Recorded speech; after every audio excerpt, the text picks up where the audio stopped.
भाई श्री राजीव जी इस नए भारत की संकल्पना के बारे में आपको प्रबोधन देंगे और आपके भीतर वो जोश भरेंगे जिससे कि आप भारत के भाग्योदय के लिए पूरी ऊर्जा के साथ आगे बढ़ें और भारत को विश्व की सबसे बड़ी महाशक्ति के रूप में प्रतिष्ठापित करने के लिए यदि आत्म बलिदान भी देना पड़े तो भी ना घबराएं। भाई राजीव जी। परम पूजनीय स्वामी जी, भारत देश के सभी सम्माननीय बहनों भाइयों, अभी थोड़ी देर पहले आप स्वामी जी के मुख से सुन रहे थे भारत की जो दुर्दशा है वो क्या है और भारत की दुर्दशा को ठीक करने के लिए जो भारत स्वाभिमान की नीतियां हैं और उद्देश्य हैं वो क्या है। मैं आपसे ये बात करना चाहता हूं कि क्या ये भारत स्वाभिमान की जो नीतियां और उद्देश्य हैं ये सफल होंगी? क्या ये भारत स्वाभिमान का अभियान सफल होगा? क्या भारत का भाग्योदय होगा? अक्सर हम सब कार्यकर्ताओं के मन में समय समय पर यह प्रश्न उठता रहता है, आपस में हम चर्चा करते रहते हैं, एक दूसरे से शंका की दृष्टि से पूछते रहते हैं कि क्या ये अभियान सफल हो जाएगा? क्या हम जो इच्छा करते हैं वैसा भारत बन पाएगा? क्या हमारे सपनों का भारत हम अपने जीते जी देख पाएंगे? मन में अक्सर ऐसा आता है। मैं आपको दुनिया के कुछ देशों के उदाहरण देकर यह बात समझाने की कोशिश करूंगा कि यह अभियान सफल होगा और यह अभियान क्यों सफल होगा, कैसे सफल होगा। दुनिया के अन्य देशों में ऐसे अभियान जब जब चले हैं तो वो कैसे चले हैं, क्यों सफल हुए हैं और किस ऊंचाई तक वो पहुंचे हैं।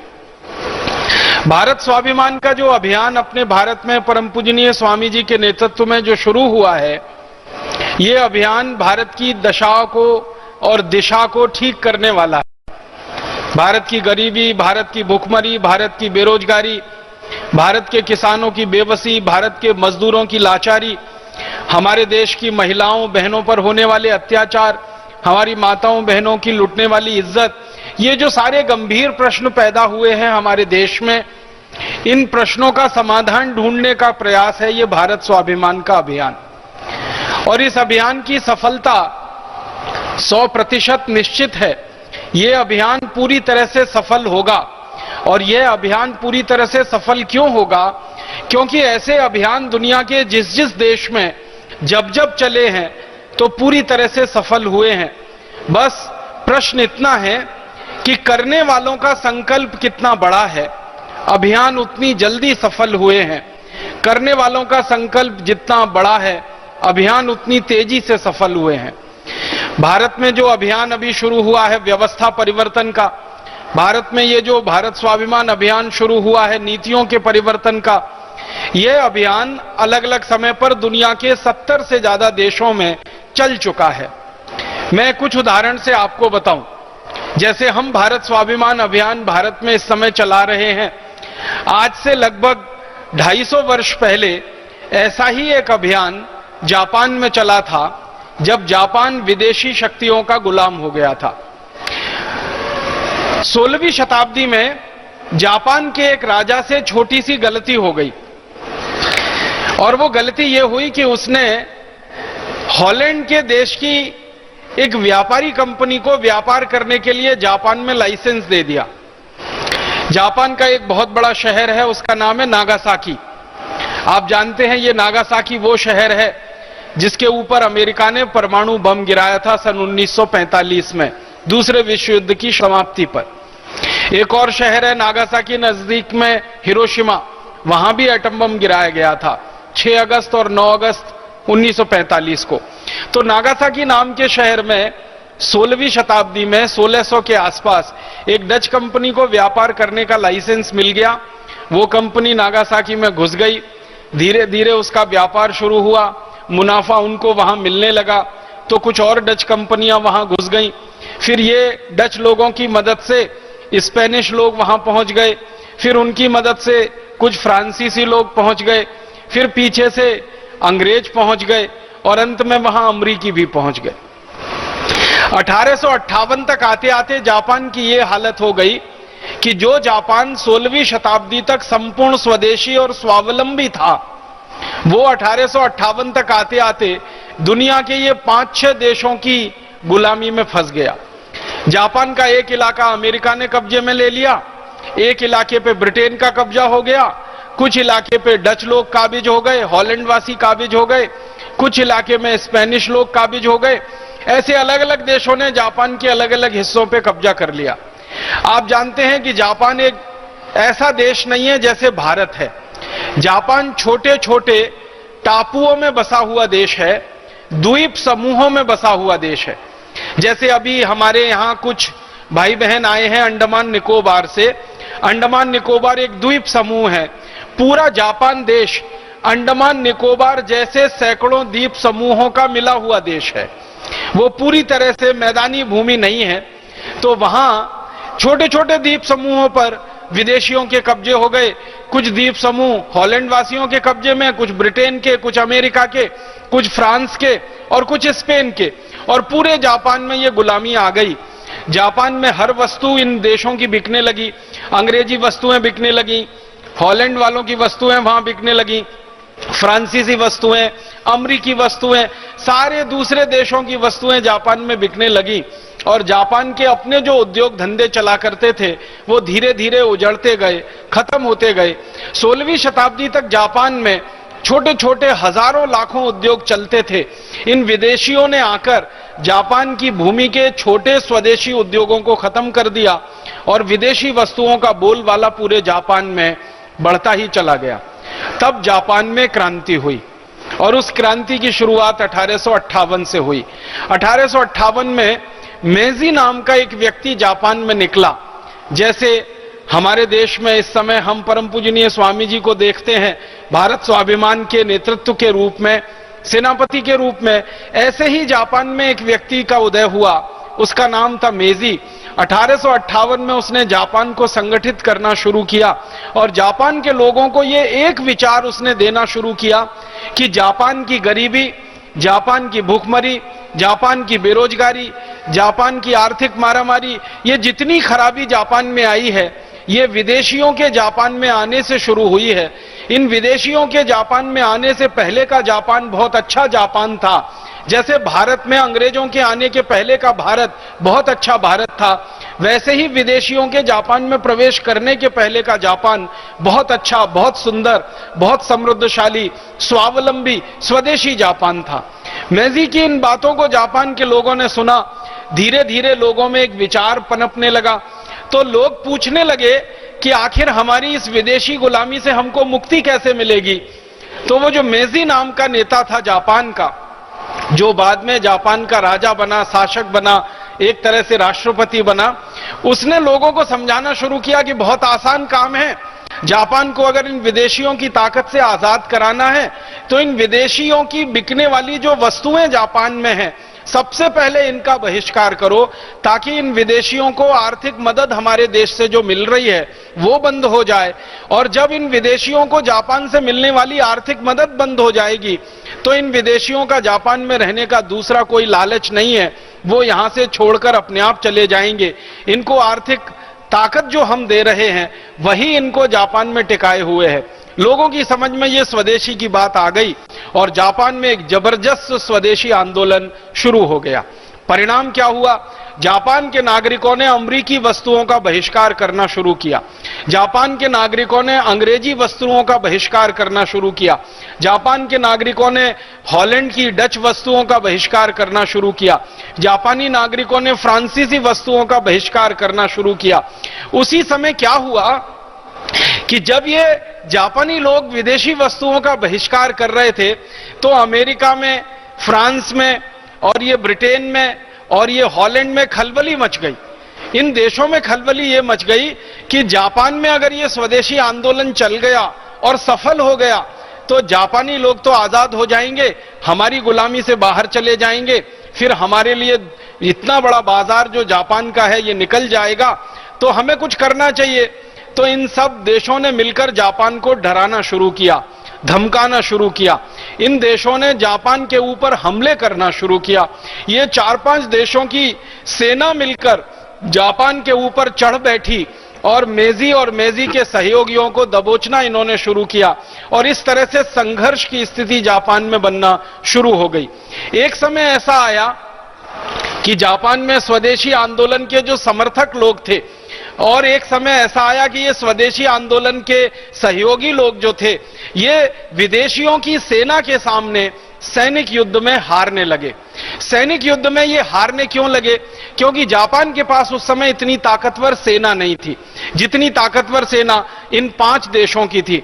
आप सोचिए 5 देश एक तरफ और जापान अकेला एक तरफ, पांचों देशों की सेना एक तरफ, जापान छोटा सा टापुओं का देश वो एक तरफ। तो जापान के लोग सैनिक युद्ध में तो हारने लगे लेकिन उनके मन में जो युद्ध चल रहा था वो बहुत ताकतवर था और जापानियों ने यह तय कर लिया था कि अगर हम सैनिक रूप से हार गए और मान लो इन विदेशियों का कब्जा हमारे ऊपर फिर से हो गया तो भी हम अपने जीवन में इन विदेशियों की तो कोई वस्तु का उपयोग नहीं करेंगे, भले ही हमें भूखे मर जाना पड़े या बिना उस वस्तु के रह जाना पड़े। आपको सुनकर बहुत हैरानी होगी, बहुत आश्चर्य होगा कि जापान के लोगों ने उस जमाने में अपने यहां खाने पीने की वस्तुएं जो बहुत कम पैदा होती थी विदेशों से लेना बंद कर दिया। अमेरिका से आया हुआ संतरा, अमेरिका से आया हुआ सेब जापान के लोगों ने खाना बंद कर दिया। विदेशों से आए हुए चावल और चीनी को जापानियों ने पूरा बहिष्कार करना शुरू कर दिया। एक एक वस्तुओं का पूरे देश में बहिष्कार होता गया और धीरे धीरे जापान के लोगों ने सैनिक युद्ध में हारने के बाद भी स्वदेशी के युद्ध में जीतना शुरू कर दिया।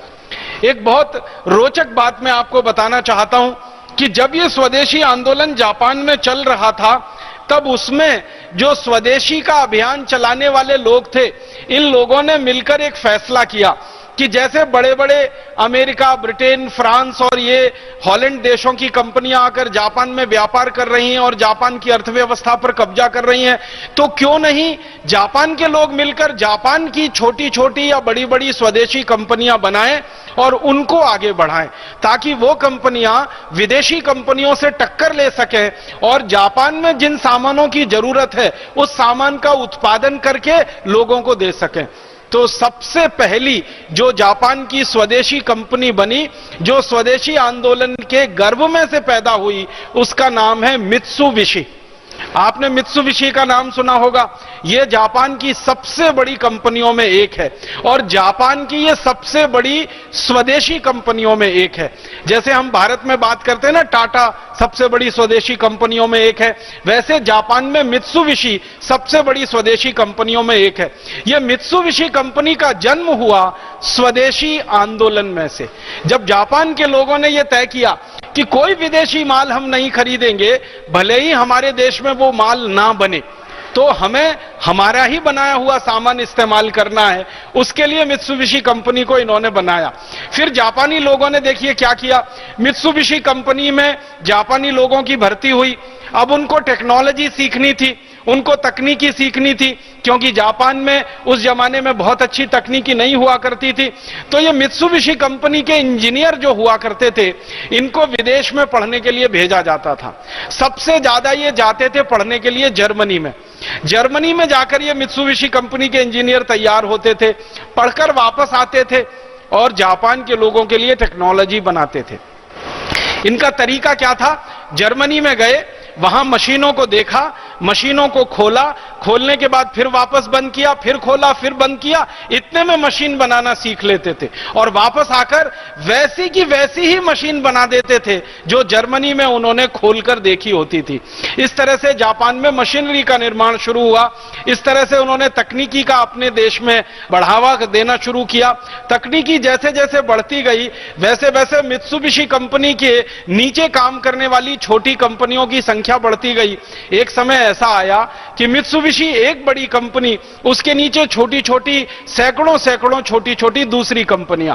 फिर इसी तरह से जापान में याशिका निकला, फिर और कंपनियां निकली, फिर धीरे धीरे फैलता गया और एक समय जापान में ऐसा आया कि अमेरिका और ब्रिटेन और हॉलैंड और फ्रांस और रूस, इन पांचों देशों की कंपनियां जो जापान में पैदा करती थी उससे बेहतर सामान जापानी कंपनियों ने बनाना और सस्ती कीमत पे बनाना शुरू कर दिया और इन कंपनियों को जापान के बाजार में जापानियों ने बुरी तरह से पीट दिया और उसके बाद ये सारी की सारी कंपनियां एक एक करके जापान से निकलती गई और धीरे धीरे जापान जो है बेहतर होता चला गया और जापान आज सारी दुनिया के सामने जो खड़ा है ये स्वदेशी आंदोलन में से पैदा हुआ जापान है।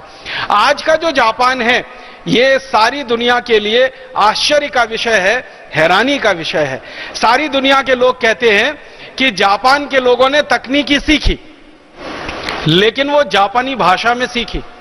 वो जर्मनी गए, थोड़े लोगों ने जर्मन सीखकर तकनीकी सीखी, उसको वापस लाकर जापानीज भाषा में भाषांतर किया और उसके बाद हजारों लाखों करोड़ों लोगों को सिखा दिया और इसमें से जापान बढ़ गया और इसमें से जापान निकल गया। फिर धीरे धीरे इन विदेशियों के प्रभाव को जापान ने अपनी शक्ति से, जो आर्थिक शक्ति थी, कम किया और आज जापान सारी दुनिया में स्वदेशी स्वावलंबी देश के नाम पर खड़ा हुआ है।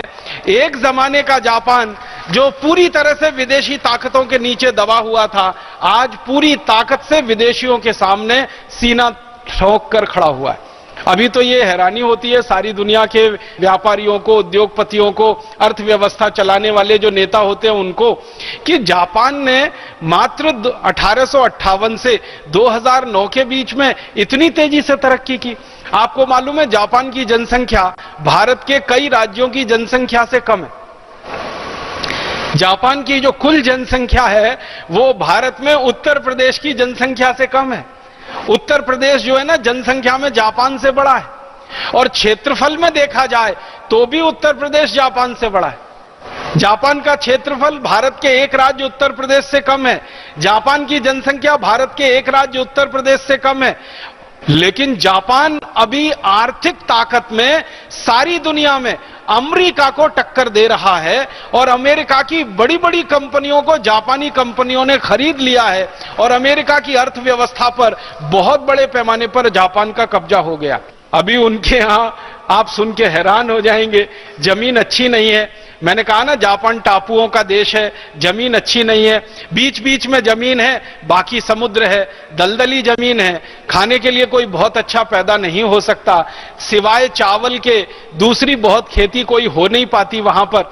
और चावल भी जो जापान में पैदा होता है वो कोदो किस्म का चावल होता है। हमारे ये पहाड़ में उत्तराखंड में एक कोदो नाम का चावल होता है, आसाम में भी होता है, उधर और उत्तर पूर्वी दूसरे राज्यों में भी कोदो होता है। कोदो के अलावा दूसरा कोई चावल पैदा नहीं होता जापान में। कोदो से ज्यादा बेहतरीन क्वालिटी का चावल दुनिया के कई दूसरे देशों में पैदा होता है। किसी भी जापानी को आप पूछेंगे इस समय कि आप कोदो चावल खाते हैं? हाँ खाते हैं।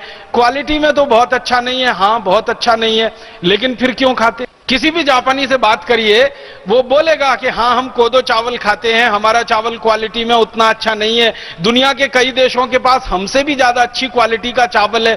जैसे भारत में बासमती पैदा होता है, वो दुनिया में सबसे अच्छी क्वालिटी का माना जाता है। तो उन जापानियों से आप पूछेंगे भारत से बासमती चावल खरीद के क्यों नहीं खाते? इसी तरह से जापान में अच्छे फल पैदा नहीं होते हैं तो दुनिया के दूसरे देशों में बहुत अच्छे फल पैदा होते हैं। तो जापानियों से पूछिए दूसरे देशों से खरीदकर फल क्यों नहीं खाते हैं? आपको मालूम है जापान में चरागाह नहीं है, गाय बैल भैंस पाल नहीं सकते क्योंकि चरागाह ज्यादा नहीं है, तो दूध की व्यवस्था नहीं है। तो जापानी लोग चाय भी पीते हैं ना तो बिना दूध की पीते हैं। तो जापानियों से अगर हम ये पूछें कि दूसरे देशों से दूध क्यों नहीं खरीद लेते अपनी चाय में डालने के लिए, तो वो सारे जापानी एक ही एक जवाब देते हैं कि कोई चीज हमारे देश में कम क्वालिटी की है, कोई चीज हमारे देश में घटिया क्वालिटी की है, या कोई चीज हमारे देश में सबसे रद्दी क्वालिटी की है, फिर भी हम उसी का इस्तेमाल करते हैं क्योंकि वो स्वदेशी है, क्योंकि वो स्वदेशी है, क्योंकि वो स्वदेशी है। ये जो स्वदेशी की भावना है ये किसी देश को बनाती है और बहुत आगे बढ़ाती है। जापान के बारे में एक आखिरी और महत्वपूर्ण बात कहना चाहता हूं। जब ये क्रांति शुरू हुई जापान में सन 1858 में, उस समय जापान में पूंजी की बहुत कमी थी, पैसा नहीं था उनके पास, कैपिटल नहीं था उनके पास। आप जानते हैं कोई भी उद्योग बनाना हो और किसी भी उद्योग को चलाना हो तो चार चीजें उसमें चाहिए। एक तो चाहिए पूंजी जिसको हम कैपिटल इन्वेस्टमेंट कहते हैं, दूसरा चाहिए श्रम माने जो हमारे मजदूर हैं। तीसरा चाहिए हमें संसाधन, जिसको हम अंग्रेजी में रॉ मटेरियल कहते हैं, कच्चा माल कहते हैं। और चौथी चाहिए हमारे देश की वातावरण, कानून और व्यवस्था की अनुकूलता। ये चार चीजें एक साथ हों तब कहा जाता है कि किसी देश में उद्योग का विकास होता है।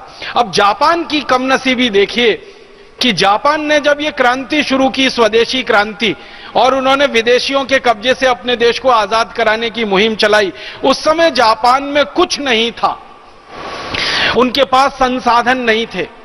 जापान में अगर प्राकृतिक संसाधन आप देखेंगे ना, तो दो तीन चीजें ही उनके देश में हैं जो पैदा होती हैं। एक तो कोयला पैदा होता है, भरपूर मात्रा में जापान में कोयला पैदा होता है, जो प्रकृति ने उनको दिया है, ईश्वर ने उनको दिया है। दूसरा, जापान में बहुत बड़े पैमाने पर सिल्क का उत्पादन होता है, हजारों वर्षों से होता है। तो सिल्क और कोयले को छोड़कर 1858 में तो जापान के पास कुछ उत्पादन भी नहीं था।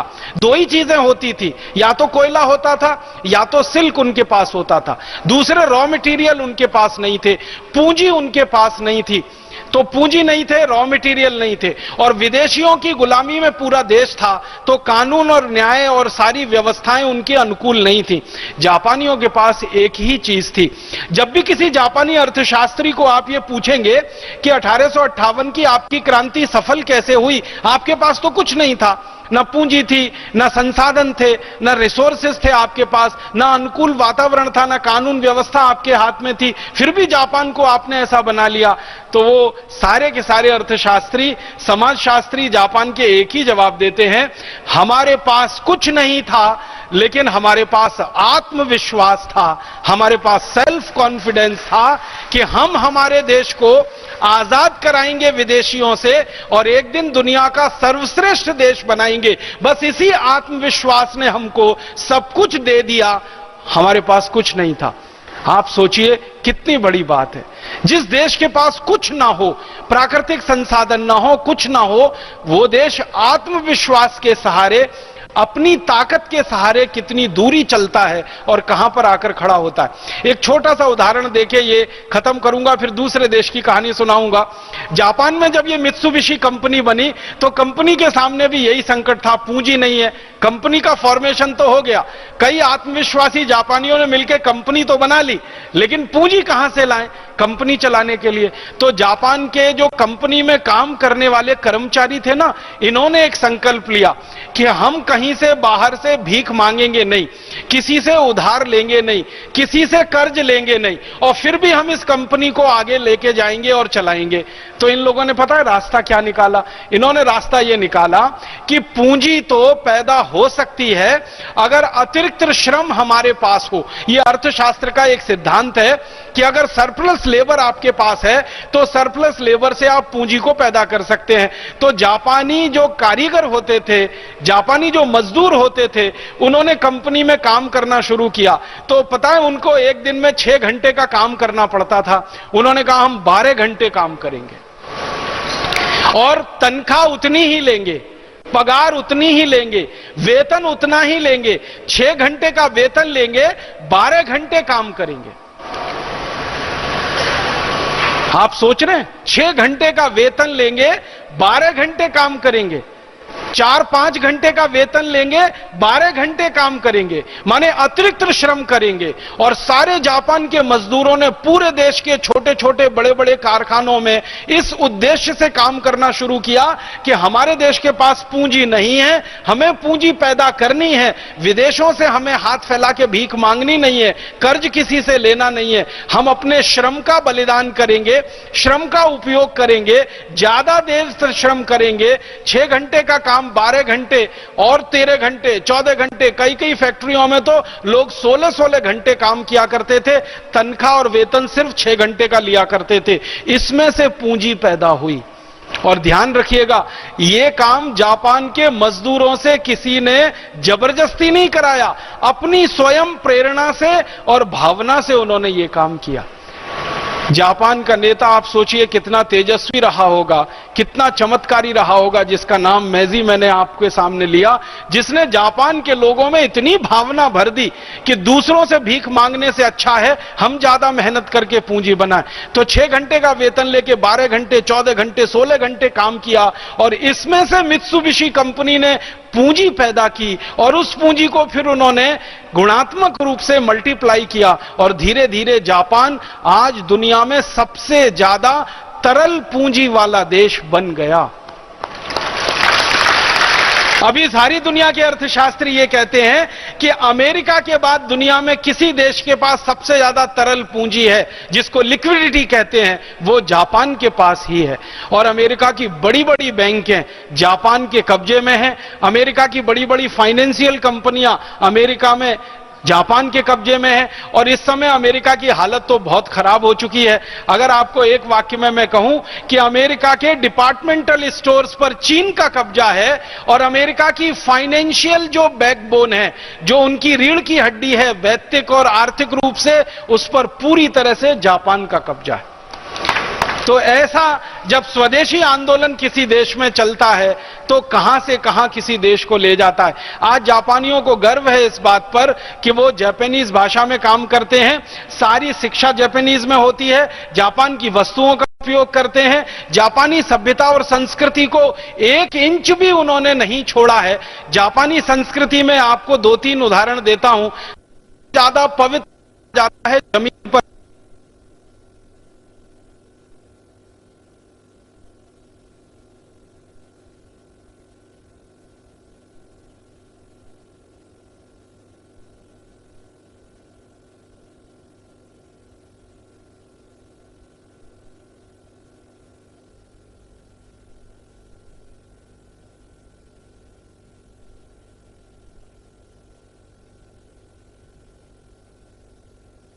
उन्होंने अपनी संस्कृति को नहीं छोड़ा। जापानी संस्कृति में माना यह जाता है कि लकड़ी के बर्तनों में खाना सबसे पवित्र होता है। आप जानते हैं भारत में भी साधु सन्यासी लकड़ी के पात्रों में ही भोजन करते हैं। जापान की संस्कृति में यह है कि लकड़ी के पात्र में ही भोजन करना सबसे पवित्र है। तो जापान के करोड़पतियों के घरों में लकड़ी का कटोरा मिलेगा, लकड़ी का गिलास मिलेगा, लकड़ी की चम्मच मिलेगी और घर में खाना बनाने के लिए जो थोड़े बहुत उपकरण लगते हैं वो भी सारे लकड़ी के ही मिलेंगे। आप किसी बड़े से बड़े जापानी के घर में जाएंगे, बैठने को कुर्सी नहीं मिलेगी, सोफा नहीं मिलेगा, सोने के लिए डबल बेड नहीं मिलेगा और आप उनसे पूछेंगे कि क्या आप गरीब हैं जो ये सोफा नहीं खरीद सकते, या आप जो है डबल बेड नहीं ले सकते, या डाइनिंग टेबल पे बैठ के खा नहीं सकते, तो वो आपको बहुत तेज गुस्सा होकर, हो सकता है गाली में भी आपसे बात करे और वो कहेगा कि हम ये सब कर सकते हैं लेकिन हम करते नहीं है क्योंकि हमारी संस्कृति में इसकी इजाजत नहीं। तो अपनी संस्कृति को नहीं छोड़ा, अपनी सभ्यता को नहीं छोड़ा, अपने धर्म को नहीं छोड़ा उन्होंने। जापानी लोग जानते हैं बौद्ध धर्म का पालन करते हैं। उस बौद्ध धर्म का पालन वो आज से नहीं हजारों वर्षों से अपने देश में करते आए।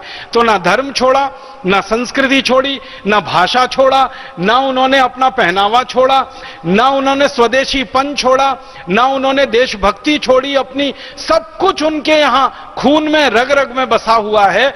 कारण उसका एक है कि जापान के विद्यार्थियों को बचपन से जो शिक्षा दी जाती है उसमें यह सबसे महत्वपूर्ण पाठ है जो सिखाया जाता है। जापानी होना क्या है, जापानी भाषा का महत्व क्या है, जापानी संस्कृति का महत्व क्या है, जापानी सभ्यता का महत्व क्या है, ये बच्चे वहां पहली कक्षा से सीखते हैं। और उनको पहली कक्षा से जब ये सब बातें बार बार सिखाई जाती हैं तो बड़े होकर उनमें जापान की भावना कूट कूट कर अपने आप आ जाती है। इसलिए वो कभी देशद्रोह नहीं करते और वो कभी अपने देश से गद्दारी नहीं करते। जापान में इतना शर्म माना जाता है किसी व्यक्ति के लिए कि अगर उसके ऊपर भ्रष्टाचार का थोड़ा बहुत कोई मामला खुल जाए तो। सामान्य रूप से आपने अगर अखबार पढ़े हो, समाचार पत्र पढ़े हो तो पता चलता है कि जापान का कोई नेता थोड़े भी भ्रष्टाचार में कहीं लिप्त पाया गया और उसकी बात अखबार में गलती से भी छप गई, अगले दिन वो आत्महत्या ही कर लेगा, इससे कम पे वो समझौता नहीं करेगा। और उनका कहना यह है कि मेरे देश की बदनामी हो उससे बेहतर यह है कि मैं खुद देश के लिए मर जाऊं।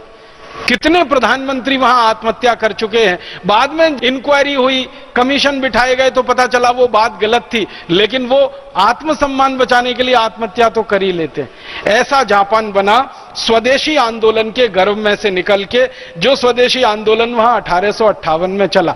तो मेरा मानना है कि जब जापान जैसा देश, जो जनसंख्या में हमसे बहुत छोटा, क्षेत्रफल में हमसे बहुत छोटा, संसाधनों में हमसे बहुत कम, सभ्यता और संस्कृति में शायद हमसे कम पुराना, हमारी सभ्यता और संस्कृति तो उनसे कई हजार गुना ज्यादा साल पुरानी है, इन सब चीजों में हमसे कम होने पर भी जापान अगर सफल हो सकता है, स्वदेशी आंदोलन को चला सकता है, अपने देश को स्वावलंबी और स्वाभिमानी बना सकता है, तो भारत देश में भी अपना अभियान जो भारत स्वाभिमान का है ये जरूर सफल होगा, क्योंकि हमारे पास तो ताकत में जापान से कई गुना ज्यादा संसाधन है, जापान से कई हजार गुना ज्यादा पुरानी संस्कृति और सभ्यता और हमारी परंपरा है, जापान से कई हजार गुना ज्यादा लोग हमारे देश में हैं जो इस अभियान में लगने की तैयारी में हैं, और जापान से कई हजार गुना ज्यादा सामूहिक रूप से लोगों का आत्मविश्वास हमारे पास है।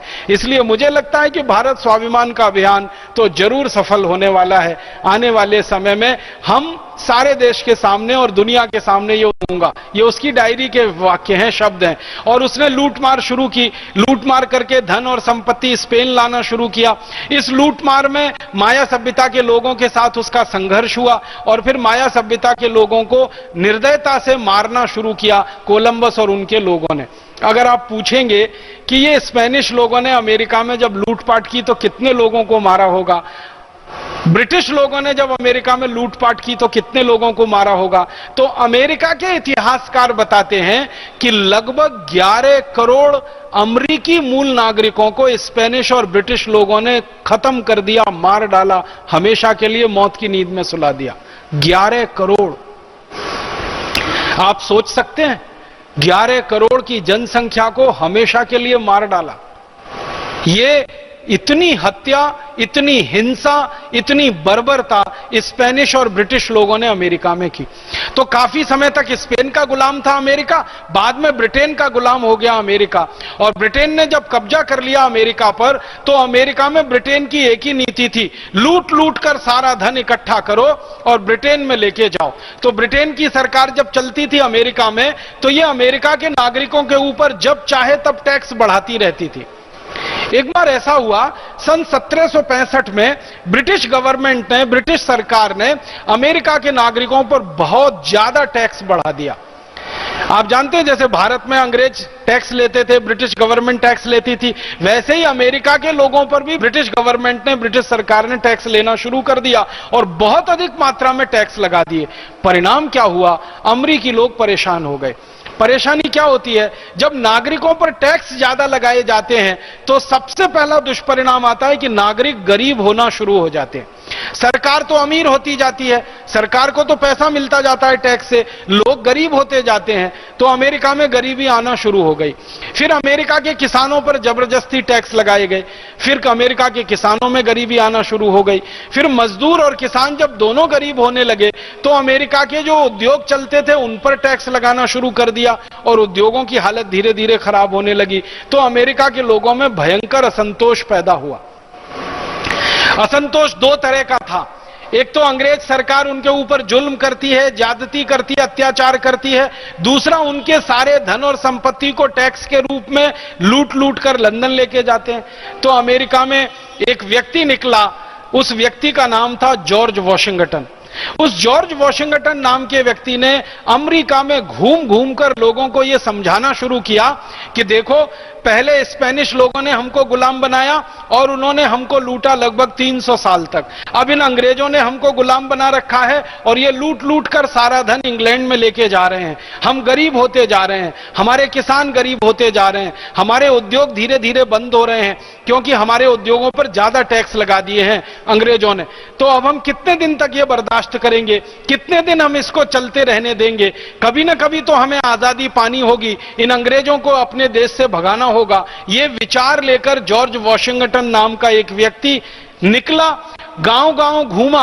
अमेरिका में उस जमाने में 13 राज्य हुआ करते थे, एक वर्जीनिया होता था, एक मैरीलैंड हुआ करता था, ऐसे 13 राज्य हुआ करते थे, ये पूरे राज्यों में घूमा, घूम घूम कर उसने संगठन खड़ा किया, संगठन खड़ा करके ताकत उसके हाथ में आई, और जैसे ही उसके हाथ में ताकत आई, माने संगठन की ताकत खड़ी हुई, उसने ऐलान कर दिया।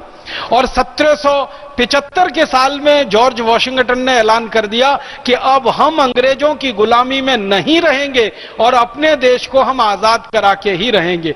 उसने एक डिक्लेरेशन किया और उस डिक्लेरेशन पर पूरी अमरीकियों की मोहर लगी, अमरीकियों ने उसको समर्थन दिया, और उसका वो घोषणा था वो ये कि आज से हम अमेरिका माने उत्तरी अमेरिका अंग्रेजों की गुलामी से अपने को आजाद घोषित करते हैं, और जहां जहां अंग्रेजों की सेना है और जहां जहां अंग्रेजों के प्रतिष्ठान है, इन सबको या तो हम बंद कराएंगे या इन अंग्रेजों को अपने देश में से मारकर भगाएंगे। तो 1776 से 4 जुलाई को उसने घोषणा कर दी जॉर्ज वॉशिंगटन ने, और अमेरिका के लोगों ने उसको समर्थन दिया। उसके बाद 1776 4 जुलाई से 1 अक्टूबर 1781 तक अमेरिका में भयंकर घमासान चला, बहुत घमासान चला, भयंकर युद्ध हुआ। एक तरफ अमेरिका के लोगों की सेना, दूसरी तरफ अंग्रेजों की सेना, जगह जगह युद्ध हुए। अगर आप थोड़ा भी इतिहास पढ़ते होंगे और इतिहास के विद्यार्थी रहे होंगे तो अंतर्राष्ट्रीय इतिहास में एक बड़ी घटना बताई जाती है, बोस्टन टी पार्टी। वो बोस्टन टी पार्टी क्या थी? बोस्टन नाम का एक शहर है, वहां पर अमरीकियों ने अंग्रेजों की एक बहुत बड़ी छावनी हुआ करती थी, उसमें आग लगा दी थी और अंग्रेजी सेना के सैनिकों को मार डाला था अमरीकी लोगों ने, और अमरीकी साधारण लोगों ने यह काम किया था। और उसके बाद फिर वहां से यह सारा युद्ध फैलता चला गया, और 1781 तक आते आते सारे अंग्रेजों का नामो निशान अमरीकियों ने मिटा दिया, और एक तरह से अमेरिका पूरी तरह से अंग्रेजों की गुलामी से आजाद हो गया। जब अमेरिका आजाद हुआ अंग्रेजों की गुलामी से, तो सबसे पहला काम उन्होंने जो अपने देश में किया वो ये कि अंग्रेजों की वस्तुओं का संपूर्ण बहिष्कार और अमरीकी वस्तुओं का संपूर्ण रूप से स्वीकार। आपको सुनकर हैरानी होगी, जब 1776 में यह आंदोलन चल रहा था अमेरिका में, आजादी का आंदोलन, उसका मूल सिद्धांत था स्वदेशी, मूल भावना थी स्वदेशी। अमरीकियों को यह संकल्प कराया जाता था। जॉर्ज वॉशिंगटन खुद बड़ी बड़ी सभाएं करता था और सभा में हाथ उठाकर सबसे संकल्प कराता था कि हम संकल्प करते हैं कि आज से अंग्रेजी वस्त्रों का संपूर्ण बहिष्कार करेंगे क्योंकि हमें अमेरिका की आजादी चाहिए, और लोग हाथ उठा के समर्थन करते थे। आपको सुन के एक ताज्जुब होगा, हैरानी भी होगी, अमेरिका बहुत ठंडा देश है, वहां पे सर्दी बहुत पड़ती है, और 1776 में अमेरिका की हालत इतनी खराब थी कि अमेरिका में एक भी बड़ी स्वदेशी कपड़ा बनाने की मिल नहीं थी। उनको कपड़े चाहिए क्योंकि ठंड से शरीर को बचाना है, और गर्म कपड़े चाहिए क्योंकि सर्दी बहुत ज्यादा है। तो गर्म कपड़े ज्यादातर इंग्लैंड से बनकर आते थे और गर्म कपड़े ज्यादातर अंग्रेजी कंपनियां बेचती थी अमेरिका में। जॉर्ज वॉशिंगटन ने जब यह स्वदेशी का अभियान चलाया अपने देश में, तो अमरीकियों में इतनी भावना पैदा हुई कि गर्म कपड़े उनको अगर अमरीकी ना मिले तो पहनेंगे नहीं, भले ठिठुर ठिठुर कर ठंड से मर जाएंगे। इतनी भावना उनमें पैदा हुई। हजारों अमरीकी ठंड से ठिठुर कर मर गए सड़कों पर, क्योंकि उनके शरीर पर गर्म कपड़े नहीं थे, क्योंकि उन्होंने संकल्प लिया था कि अंग्रेजी कंपनियों के कपड़े पहनेंगे नहीं, खरीदेंगे नहीं। तो अंग्रेजी कंपनियों के जो स्टोर्स खुले हुए थे अमेरिका में, धीरे धीरे सब बंद हो गए। लंकाशायर और मैनचेस्टर की जो मिलें चला करती थी, जो अमेरिका में कपड़ों की सप्लाई किया करती थी, वो धीरे धीरे बंद होती चली गई, और धीरे धीरे ब्रिटेन का सारा कब्जा अमेरिका पे से खत्म होता गया और अमेरिका एक आजाद देश हो गया। अब अमेरिका सारी दुनिया के सामने एक स्वावलंबी देश के रूप में खड़ा है। इस अमेरिका की कहानी स्वदेशी आंदोलन में से निकली हुई एक कहानी है, जिसने अपने को आजाद कराया विदेशी गुलामी से और आर्थिक परतंत्रता से। इस अमेरिका की कहानी को पढ़ते समय, जानते समय, सुनते समय बहुत रोमांच होता है कि किस तरह से देश के लोगों में एक भावना प्रबल हो जाती है।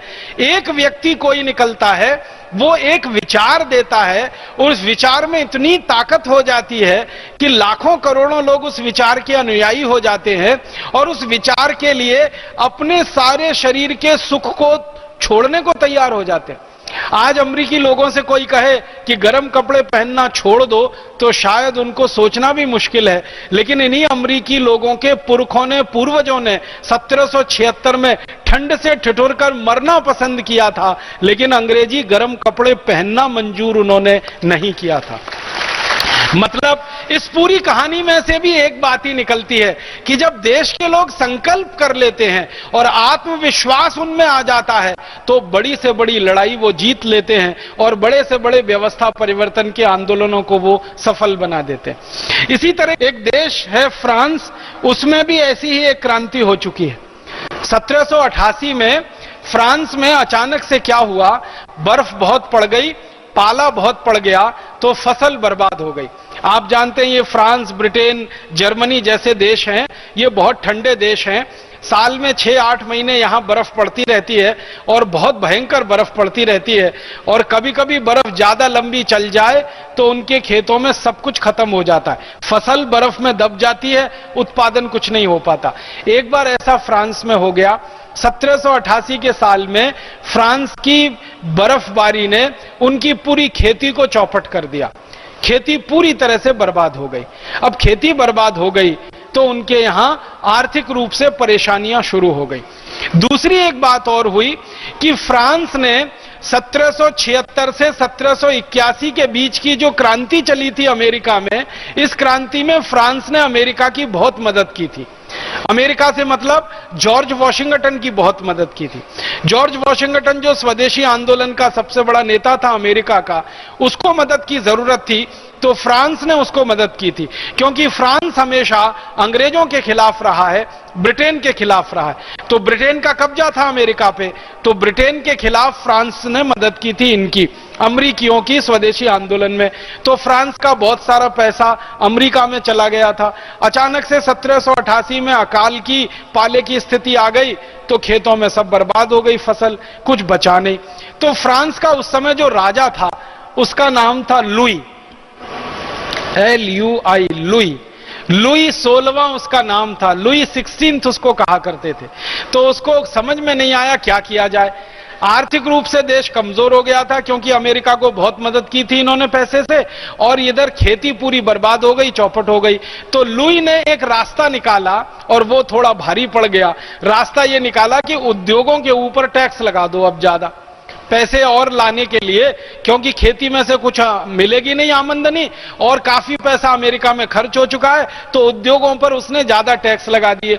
उद्योगों ने क्या किया कि वो टैक्स जनता पर ट्रांसफर कर दिए। आप जानते हैं किसी भी उद्योगपति पर टैक्स लगाया जाए तो उद्योगपति टैक्स थोड़ी देता है, वो तो नागरिक है जो उसका माल खरीदता है वो टैक्स देता है। आप उद्योगों पे जितने टैक्स बढ़ाते हैं अंत में वो सारे टैक्स जो है ना वो जनता के ऊपर ही आते हैं।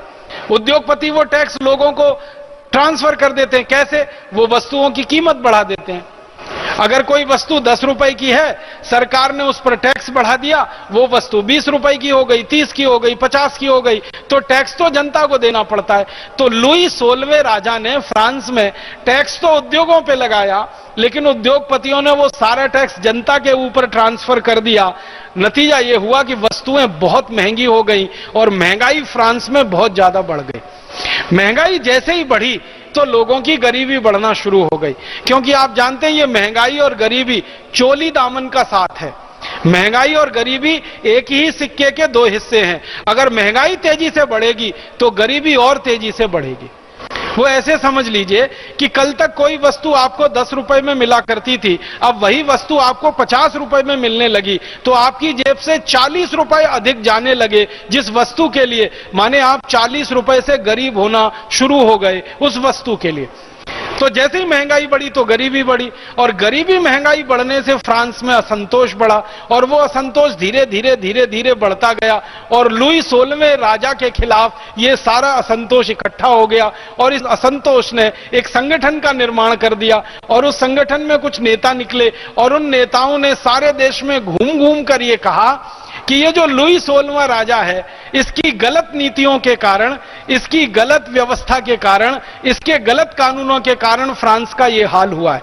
गरीबी बढ़ी है, महंगाई बढ़ी है, बेरोजगारी बढ़ी है। इसने अगर अर्थव्यवस्था को ठीक तरह से संभाला होता, ठीक तरह से चलाया होता, तो शायद ये दिन न देखना पड़ता। धीरे धीरे ये विद्रोह बढ़ा, विद्रोह इतना ज्यादा संघीभूत हो गया कि क्रांति हो गई पूरे फ्रांस में। और 1788 में क्या हुआ, लुई 16वें राजा का तख्ता पलट हो गया। तख्ता पलट होने के बाद उसको गिरफ्तार कर लिया और साधारण लोगों ने मिलकर उसका सिर काट दिया, राजा को मार दिया।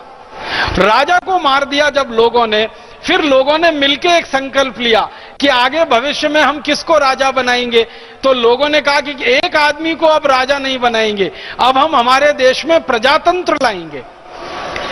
तो प्रजातंत्र की बात उस आंदोलन से शुरू हुई।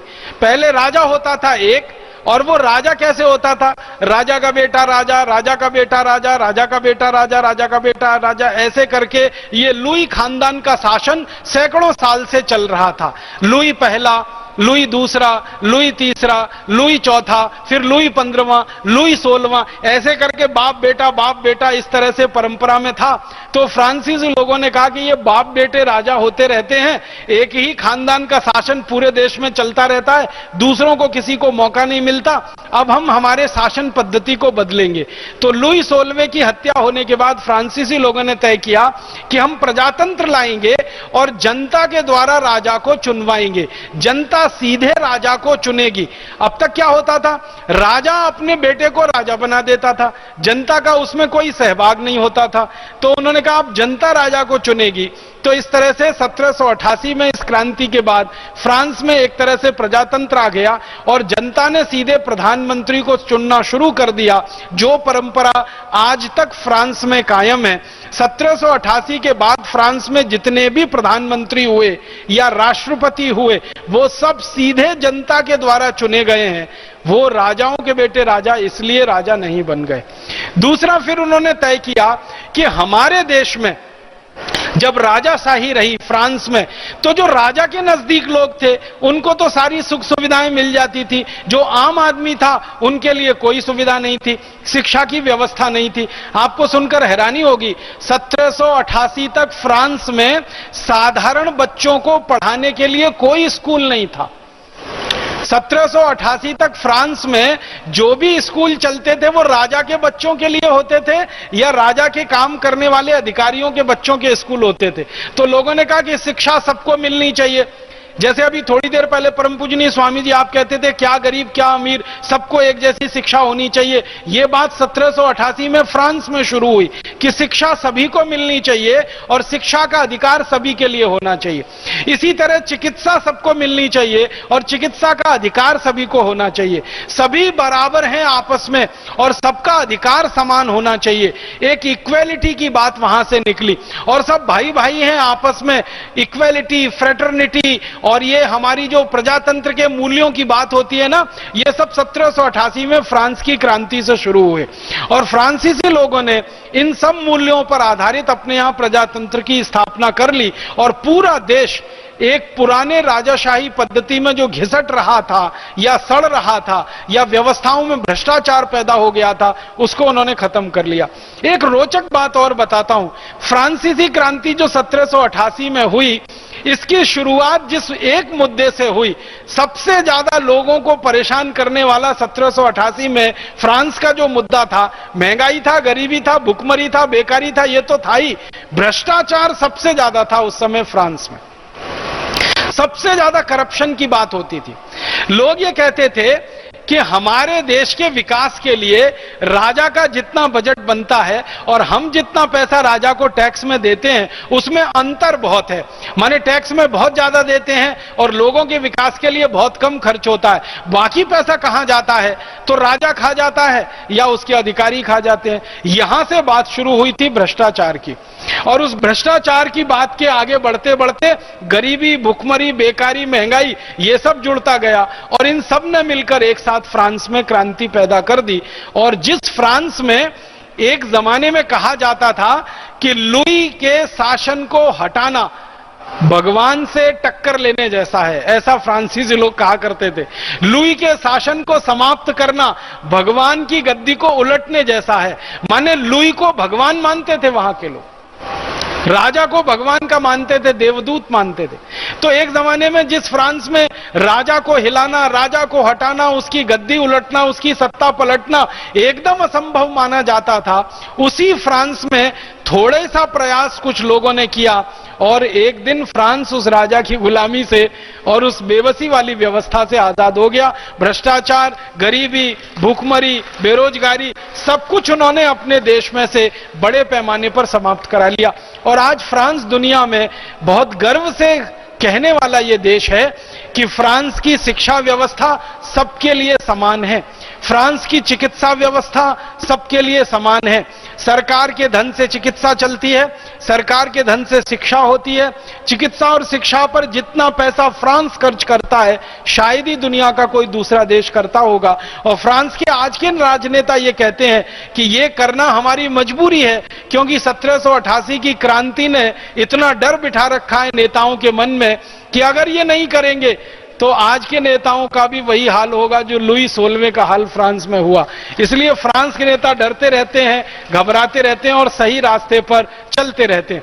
आज फ्रांस में ऐसा माहौल है कि थोड़ा भी भ्रष्टाचार, थोड़ा भी करप्शन का मामला किसी एक प्रधानमंत्री के खिलाफ या राष्ट्रपति के खिलाफ आ जाए, तुरंत सरकार पलट जाती है, तुरंत सरकार बदल जाती है। तो ऐसी एक क्रांति फ्रांस में हुई है। एक और उदाहरण मैं आपको देना चाहता हूं, ऐसी एक क्रांति रूस में भी हुई है। एक जमाना था कि रूस में भी बहुत बुरा हाल हो गया था। 1917 के आसपास रूस में क्या हुआ, वैसे तो आप सभी जानते हैं, अगर थोड़ा भी इतिहास आप पढ़ते होंगे, 1914 में प्रथम विश्व युद्ध हुआ था दुनिया में। इस प्रथम विश्व युद्ध में रूस को लड़ना पड़ा जर्मनी के खिलाफ।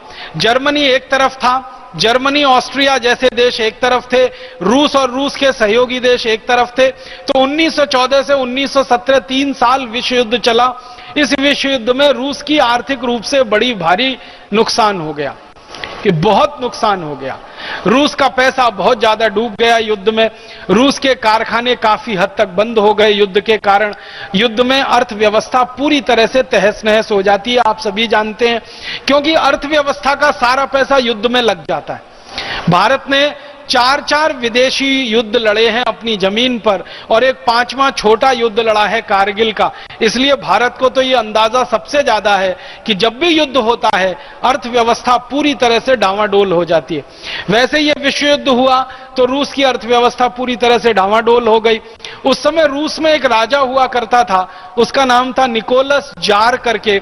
निकोलस जार ने देखा कि अर्थव्यवस्था बुरी तरह से खराब हो गई है, पैसा सरकार के पास बचा नहीं है, तो क्या किया जाए। उसने रूसी मुद्रा जो होती है, जिसको रूबल कहते हैं आज, उसको छापना शुरू कर दिया और अंधाधुंध मुद्रा उसने छापी तो इन्फ्लेशन बढ़ गया, मुद्रास्फीति बढ़ गई। मुद्रास्फीति बढ़ने से महंगाई बढ़ गई और महंगाई बढ़ने से फिर वही दुष्चक्र शुरू हो गया, गरीबी आ गई, भूखमरी आ गई और रूस पूरी तरह से दुर्व्यवस्था में घिर गया। निकोलस जार ने बड़ी कोशिश की अपनी अर्थव्यवस्था को सुधारने की, ठीक करने की, लेकिन वो सफल नहीं हो पाया। तो निकोलस जार के खिलाफ एक आंदोलन शुरू हुआ रूस में। उस आंदोलन का जो नेता हुआ करते थे उनका नाम था लेनिन। लेनिन ने एक पार्टी बनाई थी, एक संगठन बनाया था। वो संगठन बाद में पार्टी बन गया, उसी का नाम कम्युनिस्ट पार्टी रखा गया। तो पहले ये कम्युनिस्ट ऑर्गेनाइजेशन था, बाद में कम्युनिस्ट पार्टी बन गया। तो लेनिन ने संगठन बनाया और सारे देश में लेनिन ने घूम घूम कर यह बताना शुरू किया कि निकोलस जार की गलत व्यवस्था के कारण, गलत नीतियों के कारण रूस पराजित हो गया युद्ध में। और उस समय युद्ध में जर्मनी की जीत हुई थी, जर्मनी एक तरह से विजयी रहा था, तो रूस पराजित हो गया।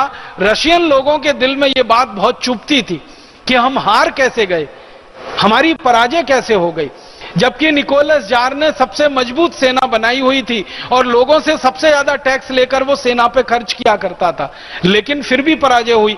तो रूस के लोगों को ये बात हजम नहीं हुई कि उनका देश पराजित हो गया, उनका देश हार गया। तो धीरे धीरे मन में वो बात बैठने लगी और लेनिन ने संगठन खड़ा कर दिया। पराजय की बात लोगों के मन में थी, उसके बाद महंगाई बढ़ गई, गरीबी, भूखमरी, बेकारी बढ़ गई और भ्रष्टाचार अपने चरम पर पहुंच गया। चरम पर कैसे पहुंच गया? जब अर्थव्यवस्था टूटती है ना और ऐसा लगता है कि देश डूबने जा रहा है, तो जो ऊंचे पदों पर बैठे हुए लोग होते हैं वो अपने बचाव के लिए, अपनी सुरक्षा के लिए ज्यादा से ज्यादा बटोरना शुरू कर देते हैं।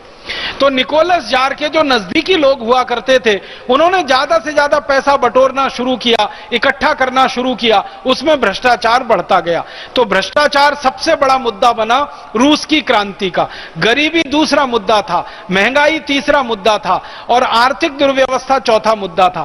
फिर धीरे धीरे रूस में और एक गंभीर स्थिति बन गई कि रूस के खेतों में किसान जो मेहनत करके उत्पादन करते थे, अचानक से वहां ज्यादा बर्फ पड़ने के कारण 1917, 1916, 1915 उन दिनों में उत्पादन भी घटता गया और खेती से आने वाली आमदनी भी लगातार कम होती गई। इन सब परिस्थितियों ने मिलाकर क्रांति को वहां जन्म दिया और लेनिन के नेतृत्व में जो कम्युनिस्ट ऑर्गेनाइजेशन बना, जो पार्टी बाद में बन गया, उन्होंने जार के शासन को उखाड़कर फेंक दिया, जार को गद्दी से उतार दिया, निकोलस जार को गद्दी से उतार दिया। बाद में उसके ऊपर मुकदमा चलाया गया और उसको फांसी देके मार डाला और उसके बाद कम्युनिस्ट पार्टी ने वहां पर राज संभालना शुरू किया। तो कम्युनिस्टों ने जो राज संभाला वहां रूस में, तो वहां पर कई व्यवस्थाएं उन्होंने बदल दी। एक व्यवस्था उन्होंने ये बदली कि कभी भी भविष्य में इन्फ्लेशन ना बढ़े, महंगाई ना बढ़े, तो अर्थव्यवस्था को एक नए सिरे से उन्होंने ढाला। फिर उसके बाद गरीबी भुखमरी ज्यादा ना हो, लोगों के पास जमीनें हो, हर आदमी के पास उत्पादन करने के लिए थोड़ी जमीन हो, तो भूमि के स्वामित्व की व्यवस्था उन्होंने बदल डाली। ऐसे करके पूरे तंत्र को बदल दिया।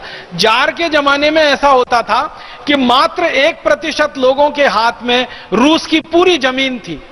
मात्र 1% लोग पूरी जमीन पे कब्जा करके बैठे हुए थे। आप सोचो, देश रूस जो है ना, दुनिया में सबसे बड़ा देश है। अगर आप भूगोल देखेंगे दुनिया के देशों का, तो रूस दुनिया का सबसे बड़ा देश है, जिसको हम थोड़े दिन पहले तक सोवियत संघ कहते रहे, यूनाइटेड स्टेट्स, रशिया जिसको बताते रहे, वो दुनिया में क्षेत्रफल के हिसाब से सबसे बड़ा देश है। सबसे ज्यादा जमीन उनके पास है और दुनिया की सबसे कम जनसंख्या वहां रहती है, तो जमीनें बहुत हैं। तो निकोलस जार के जमाने में क्या हुआ था कि सारी जमीनें इकट्ठी होकर 1% लोगों के हाथ में आ गई थी।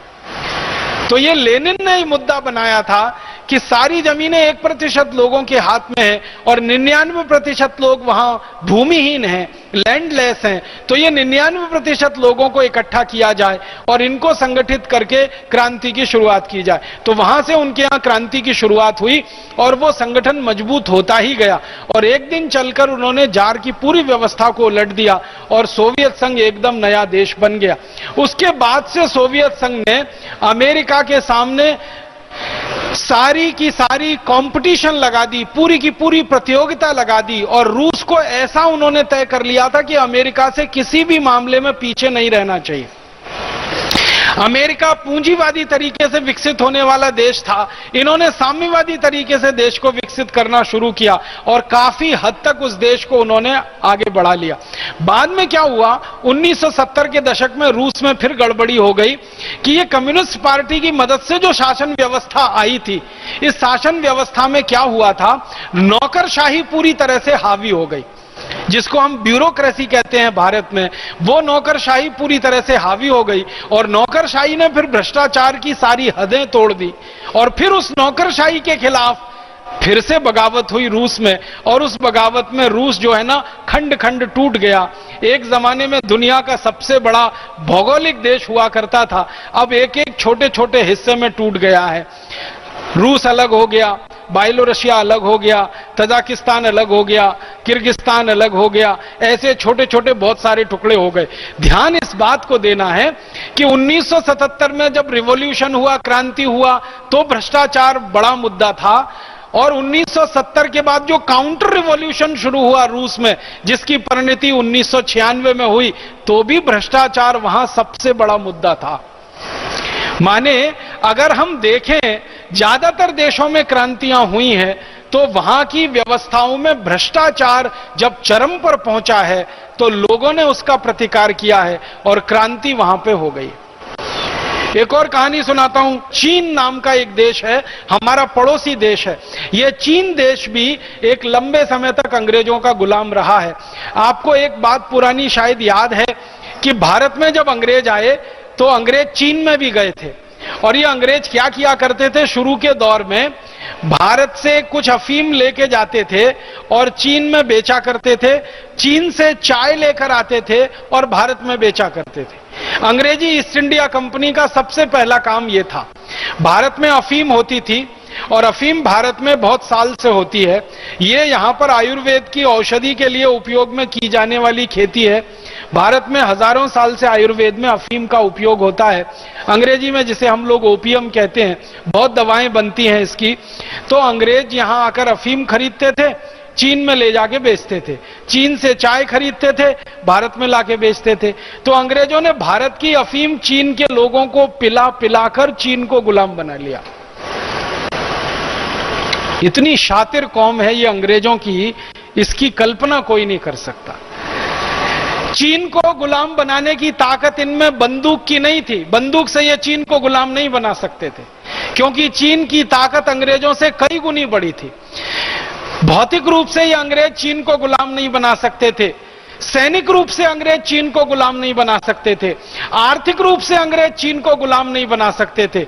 चीन अंग्रेजों से बहुत बहुत बहुत बड़ा देश है, कई कई गुना ज्यादा आबादी है, कई कई गुने ज्यादा संसाधन है। तो अंग्रेजों ने देखा कि ना सैनिक रूप से चीन को जीता जा सकता है, ना भौतिक रूप से इनको गुलाम बनाया जा सकता है, ना इनके ऊपर हम सीधे राज्य कायम कर सकते हैं। तो अंग्रेजों ने एक नया रास्ता निकाला कि चीनी नौजवानों को अफीम पिलाओ, नशे का शिकार बनाओ और पूरे देश के ऊपर कब्जा कर लो। आपको सुनकर हैरानी होगी, 50 साल अंग्रेजों ने चीनी लोगों को अफीम पिला पिला के ही गुलाम बना लिया और पूरा चीन अफीम का शिकार हो गया। बाद में चीन में कुछ नेता निकले और उनको यह बात समझ में आई कि हम तो इन अंग्रेजों के गुलाम हो गए अफीम के चक्कर में, व्यसन के चक्कर में। तब चीन में एक आंदोलन शुरू हुआ जो व्यसन मुक्ति का आंदोलन बना, नशा मुक्ति का आंदोलन बना। तो व्यसन मुक्ति के आंदोलन में से, नशा मुक्ति के आंदोलन में से एक नया चीन निकला। उन्होंने पहले तो अंग्रेजों को मार के भगाया अपने देश में से, अपने देश के पूरे इलाके को स्वतंत्र कराया और इसी स्वतंत्रता में काफी लड़ाइयां हुई अंग्रेजों की चीनी लोगों के साथ। उसमें अंग्रेजों को बहुत नुकसान हुआ, चीनी लोगों को ज्यादा नुकसान नहीं हुआ। अंत में अंग्रेज हारे और वहां से भागे। अंग्रेजों को भगाने का आंदोलन जब चीन में चला तो वहां भी स्वदेशी आंदोलन ही मूल आधार में था और स्वदेशी की बात को लेकर चीनी लोगों ने यही संकल्प लिया था कि जिन अंग्रेजों से अपने देश को आजाद कराना है, उन अंग्रेजों की कोई वस्तु नहीं खरीदनी है, उन अंग्रेजों की कोई वस्तु का उपयोग नहीं करना है। तो पूरे चीन में स्वदेशी आंदोलन चला, अंग्रेजों का बहिष्कार हुआ, अंग्रेजी भाषा का बहिष्कार हुआ, अंग्रेजी वस्तुओं का बहिष्कार हुआ, अंग्रेजी पहनावे का बहिष्कार हुआ, अंग्रेजी भोजन का बहिष्कार उन्होंने किया, अंग्रेजी नामों का बहिष्कार किया, अंग्रेजी भवन जो बना दिए थे अंग्रेजों ने उनको तोड़ दिया, पूरी तरह से एक एक ईंट उसकी निकाल दी उन्होंने। इस तरह से पूरे चीन को उन्होंने अंग्रेजों की दास्ता और गुलामी से आजाद कराया। बाद में थोड़े समय के लिए चीन में थोड़ा बिखराव आ गया था, कुछ अंग्रेज समर्थक नेताओं का चीन पर कब्जा हो गया था। फिर उन अंग्रेज समर्थक नेताओं को हटाने के लिए चीन में एक दूसरी क्रांति हुई जो माओ जेडोंग के नेतृत्व में हुई और 1949 में वो सफल हुई और 1 अक्टूबर 1949 को चीन उस क्रांति में सफल होकर अपने आप को गणराज्य घोषित किया। तब से चीन सारी दुनिया के सामने एक स्वदेशी और स्वावलंबी देश के रूप में आगे बढ़ा है। चीन ने जो सबसे अच्छा काम अपने देश में किया इस आंदोलन में से, उन्होंने ये देख लिया कि अंग्रेजों के रास्ते पर चलकर, अंग्रेजों की व्यवस्थाओं को उपयोग करके, अंग्रेजी कानूनों को उपयोग करके अपने देश को आगे नहीं बढ़ाया जा सकता। तो उन्होंने सारे अंग्रेजी कानून और अंग्रेजी व्यवस्थाओं को हटा दिया। अंग्रेजों ने चीन में सेंट्रलाइजेशन कर दिया था उद्योगों में, चीन की सरकार ने उसका उल्टा कर दिया, डिसेंट्रलाइजेशन कर दिया उद्योगों में। उन्होंने कहा कि अंग्रेज बड़े उद्योग लगाते थे, चीन की सरकार ने कहा हम छोटे छोटे हजारों उद्योग लगाएंगे।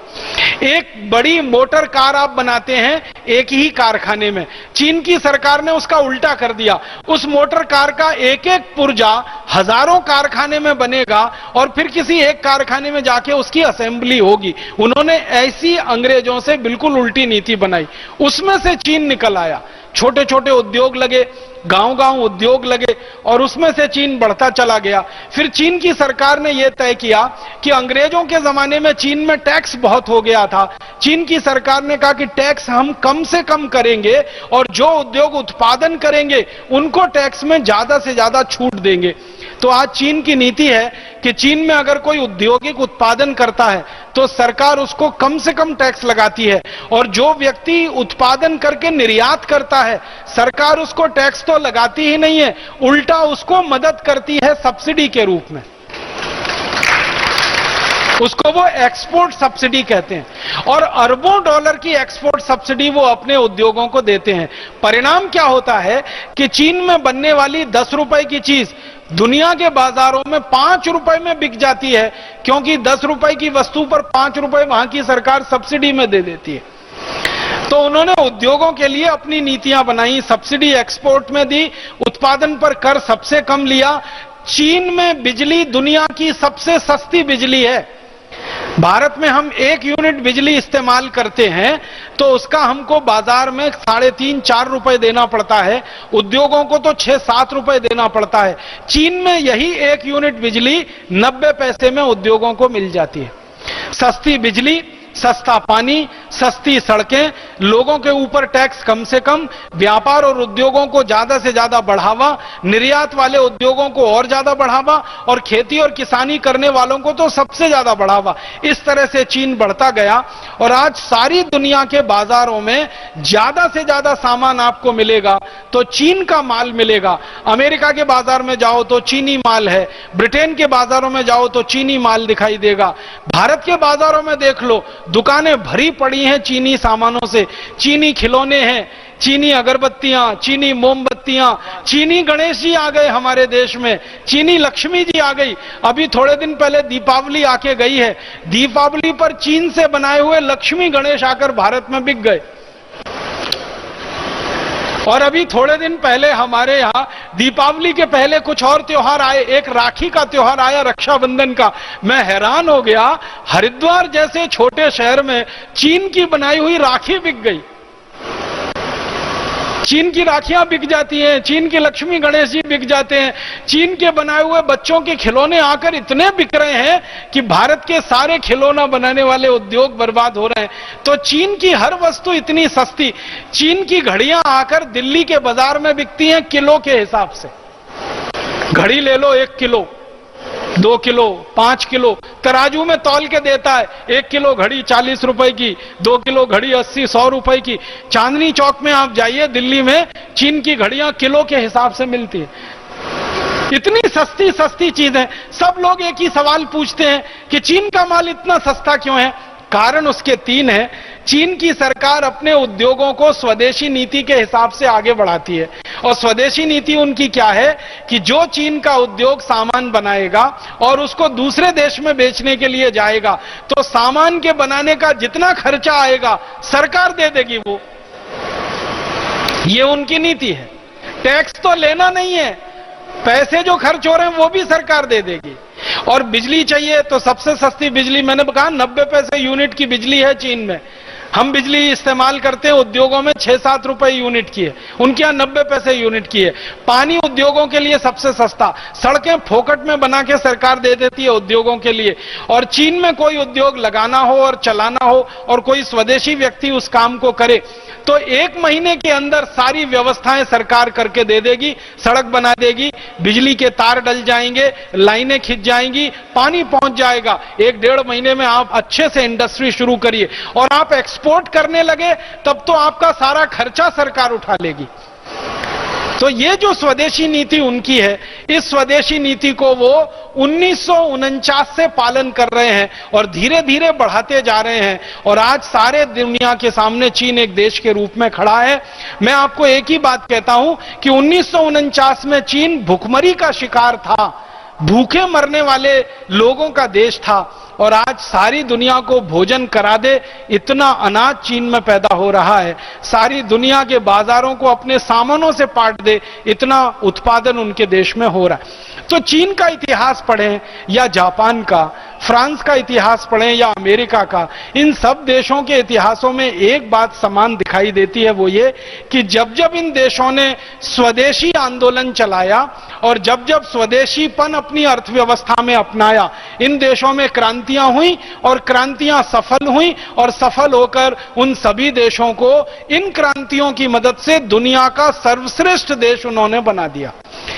50 साल पहले का जापान, 50 साल पहले का चीन, 150 साल पहले का फ्रांस या 200-250 साल पहले का अमेरिका, किसी को विश्वास नहीं होता कि इतनी जल्दी तरक्की करके इतना ऊपर आ जाएगा।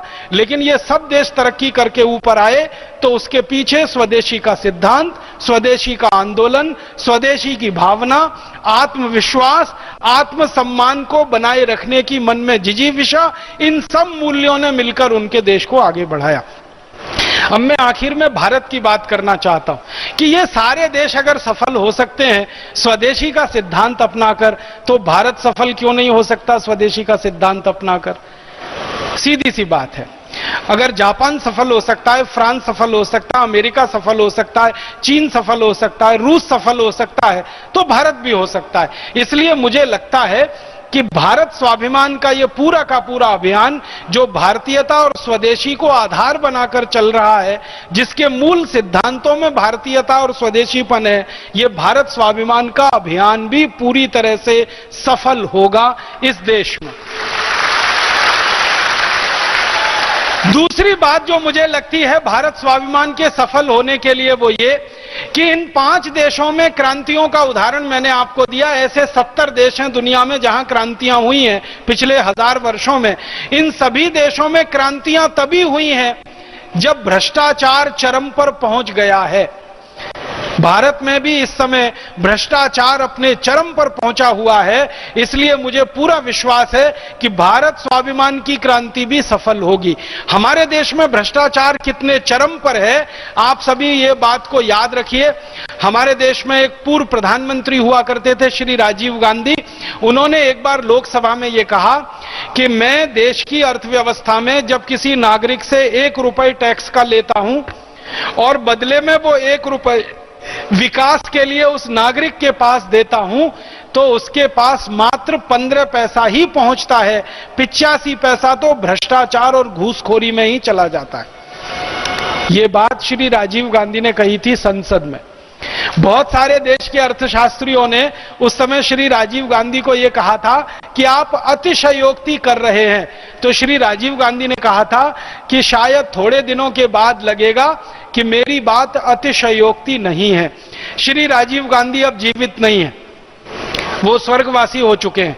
हमारे देश की सरकार ने समय समय पर अर्थव्यवस्था में भ्रष्टाचार को नापने के लिए कई अध्ययन करवाए हैं और उन सभी अध्ययनों की रिपोर्ट बताती है कि केंद्र सरकार अगर दिल्ली से 1 रुपया विकास के लिए नीचे किसी आदमी को भेजती है, तो अब तो उसके पास 10 पैसा ही पहुंच पाता है। 90 पैसा तो घूसखोरी और भ्रष्टाचार में ही चला जाता है। अब आप सोचिए कि जब देश के विकास के लिए 1 रुपया सरकार के द्वारा खर्च किया जाए और उसमें से 90 पैसा भ्रष्टाचार में चला जाए, घूसखोरी में चला जाए, इसका मतलब क्या हुआ कि विकास के लिए खर्च होने वाले धन का 90% लूटमारी में जा रहा है। घूसखोरी माने लूटमारी, डकैती, सीधे सीधे डकैती और लूटखोरी में 90% धन जा रहा है। इसका अर्थ क्या हुआ?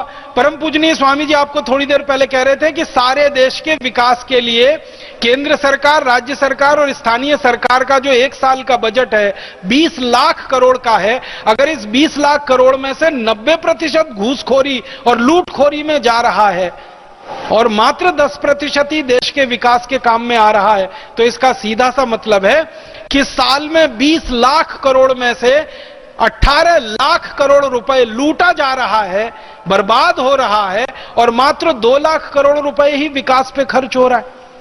115 करोड़ की जनसंख्या में साल में 2 लाख करोड़ रुपए विकास का खर्च है, 18 लाख करोड़ घूसखोरी और भ्रष्टाचार में जा रहा है। इसका माने भ्रष्टाचार भारत में पूरे चरम पर है और आने वाले समय में अगर व्यवस्था को हमने नहीं बदला तो ये भ्रष्टाचार और बढ़ने वाला है।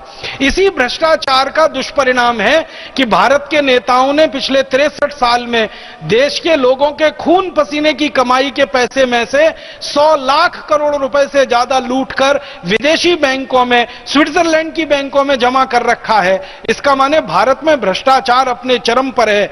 अब ध्यान दे देना है कि जब जब दुनिया के जिस देश में भ्रष्टाचार चरम पर हुआ है उसी समय लोगों ने क्रांति की है।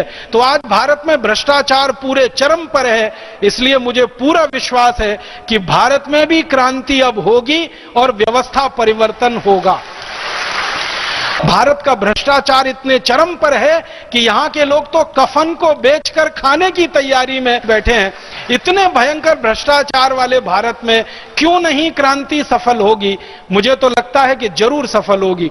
इसलिए भारत स्वाभिमान के अभियान का मूल जो उद्देश्य है और मूल सिद्धांत है, भ्रष्टाचार की समाप्ति हमारा उद्देश्य है, सिद्धांत स्वदेशी और भारतीयता का है। मुझे लगता है कि जरूर यहां भी क्रांति सफल होगी। और एक बात मुझे जो ध्यान में आपके लानी है वो ये कि दुनिया के जिन देशों में भी क्रांतियां हुई हैं वो क्रांतियों के लिए भूमि बनी है जब वहां गरीबी बहुत बड़ी हो, भूखमरी बहुत बड़ी हो, बेरोजगारी बहुत बड़ी हो, महंगाई बहुत बड़ी हो। भारत में भी आप देखो गरीबी कितनी भयंकर है। 115 करोड़ भारतवासियों में 84 करोड़ भारतवासी इतने गरीब हों कि दिन में 20 रुपए भी खर्च करने के लिए उनके पास ना हो।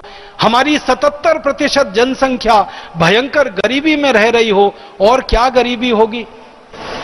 जब हम आजाद हुए थे तो 4 करोड़ भारतवासी गरीब माने जाते थे। अब आजादी के 63 साल में 84 करोड़ भारतवासी गरीब हो गए। माने आजादी के 63 साल में गरीबी 21 गुनी बढ़ गई। बहुत लोग मुझे ये कहते हैं कि राजीव भाई गरीबी इसलिए बढ़ गई कि जनसंख्या बहुत बढ़ गई। अगर जनसंख्या बढ़ने की बात देखेंगे तो आजादी मिली उस समय हम 33 करोड़ थे 1947 में, अब हम 115 करोड़ हो गए। तो जनसंख्या हमारी 3.5 गुनी बढ़ी है, तो गरीबी भी 3.5 गुनी बढ़नी चाहिए। तो 4 करोड़ की गरीबी 12 करोड़ होनी चाहिए, लेकिन गरीबी 4 करोड़ लोगों से बढ़कर 84 करोड़ तक कैसे पहुंच गई? जनसंख्या 3.5 गुनी बढ़ी, गरीबी 21 गुनी कैसे बढ़ गई? गणित के किसी सिद्धांत से हम इसे सिद्ध नहीं कर सकते। अगर जनसंख्या 3.5 गुनी बढ़ रही है तो गरीबी 3.5 गुनी बढ़नी चाहिए। जनसंख्या 3.5 गुनी बढ़ी, गरीबी 21 गुनी बढ़ गई। इसका एक ही उद्देश्य, एक ही का जवाब है, वो ये कि जनसंख्या भले 3.5 गुनी बढ़ी हो, लेकिन आजादी के 63 साल में इस देश की लूट 21 गुना बढ़ गई है। घूसखोरी, भ्रष्टाचार 21 गुना बढ़ गया है, जिसके कारण ये गरीबी इस देश में बढ़ गई है।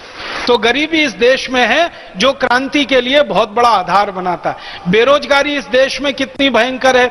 हमारी सरकार ये कहती है कि 2 हाथों से काम करने वाले भारत में 64 करोड़ लोग रहते हैं, जिनके 2 हाथों में दम है काम करने का। माने काम करने की उम्र जिन लोगों की है, ऐसे 64 करोड़ लोग इस देश में हैं। अंग्रेजी में इसको कहा जाता है वर्किंग एज। हमारे देश में जिनकी काम करने लायक उम्र है वो 64 करोड़ हैं, और इनमें से सम्मानजनक काम सिर्फ 3.5 करोड़ लोगों को ही मिल पाया है आजादी के 63 साल में। जिसको हम कहते हैं सम्मानजनक रोजगार, वो सिर्फ भारत में 3.5 करोड़ लोगों को है।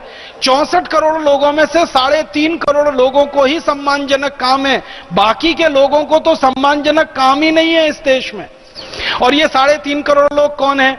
बैंकों में काम करने वाले, बीमा कंपनियों में काम करने वाले, सेना में काम करने वाले, वायुसेना में, नौसेना में, जल सेना में, थल सेना में, सरकार के पब्लिक सेक्टर में, राज्य सरकार में, कुल मिलाकर सरकारी स्तर पर काम करने वाले 3.5 करोड़ हैं। बाकी के लोगों के रोजगार की कोई व्यवस्था नहीं है। किसी को साल में 3 महीने काम मिलता है, किसी को साल में 2 महीने काम मिलता है, किसी को ठेला चलाना है, किसी को रेहड़ी लगानी है, किसी को सड़क के फुटपाथ पर बैठकर अपना माल बेचना है, वो भी शांति से नहीं बेच सकता। पुलिस वाले आते हैं, डंडा मार के कभी भी भाग जाते हैं। पुलिस वाले आते हैं, पैसे वसूल के कभी भी चले जाते हैं, तो सड़क पर ठेली लगाने वाले, रेहड़ी लगाने वालों को भी कोई सरकार इस देश में सम्मानजनक काम नहीं दे पाती है।